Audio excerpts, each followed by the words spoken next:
সমাজের সবচাইতে চালাক জীব হলো মানুষ। এই মানুষ দেখবেন রাত্রিবেলায় ভাবে আমি আর সিগারেট খাবো না, সিগারেট খাওয়া স্বাস্থ্যের পক্ষে ক্ষতিকর। সকালবেলা ঘুম থেকে উঠে ভুলে যায়। রাত্রিবেলায় যদি না ভাবতো তাহলে যা খেত রাত্রেবেলায় ভেবে তার চাইতে বেশি খাওয়া শুরু করেছে।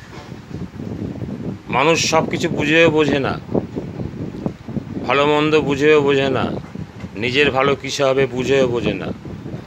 বোঝানোর জন্য একটা সেক্রেটারি রাখা দরকার। যেমন নেতা মন্ত্রীদের ওই যে কী থাকে, বডিগার্ড থাকে, কি ওই সমস্ত বডিগার্ড পায় না, নিয়ে ঘুরে বেড়ায়। তেমন আপনাকে বোঝানোর জন্য একটা সেক্রেটারি রাখবেন যে সিগারেট খেন না।